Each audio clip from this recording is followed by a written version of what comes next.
वन्यजीवांची संख्या आधीच कमी होत आहे, अशात रस्ता ओलांडताना त्यांच्या अपघाती मृत्यू होतो आहे।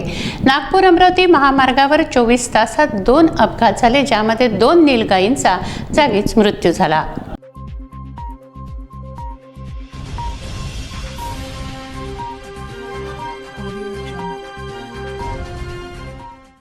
नागपूर अमरावती राष्ट्रीय महामार्ग क्रमांक 6 वर 24 तासात झालेल्या 2 अपघातात 2 नीलगायींचा मृत्यू झाला आहे।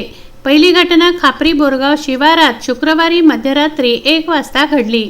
नागपूरकडून भरधाव वेगाने अमरावतीकडे जाणारी कार क्रमांक MS 27BE 0245 ने 8 वर्षीय मोठा नर नीलगाईला जबर धडक दिली। या धडकेत नीलगाईचा जागीच मृत्यू झाला। या अपघातानंतर अनियंत्रित झालेली कार दुभाजकावर चढली।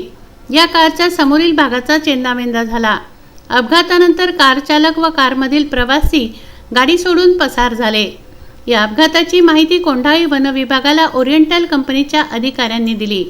कोंढाळीचे वन परिक्षेत्र अधिकारी फरीद आझमी यांच्यासह त्यांच्या चमूने घटनास्थळी पोहोचून मृत नीलगाईचा पंचनामा केला। दरम्यान रिंगणाबोडी शिवारात पहाटे 3:30 वाजता पुन्हा एका नीलगाईचा अज्ञात वाहनाच्या धडकेने मृत्यू झाल्याची माहिती त्यांना मिळाली। हे पथक रिंगणाबोडी येथे पोहोचले, तेथे सुद्धा एका 6 वर्षीय मोठ्या नीलगाईचा अज्ञात वाहनाच्या धडकेने मृत्यू झाल्याचं दिसून आलं। कोंढाळी येथील प्रभारी पशुधन अधिकारी डॉक्टर लाडूकर यांनी घटनास्थळी दोन्ही मृत नीलगाईंचं शवविच्छेदन करून मृतदेहाला अग्नी दिला। कोंढाळी वन परिक्षेत्र अधिकारी फरीद आझमी यांनी दोन्ही नीलगाईच्या अपघातात मृत्यू प्रकरणी वन्यजीव अधिनियमांतर्गत गुन्हा दाखल केला आहे।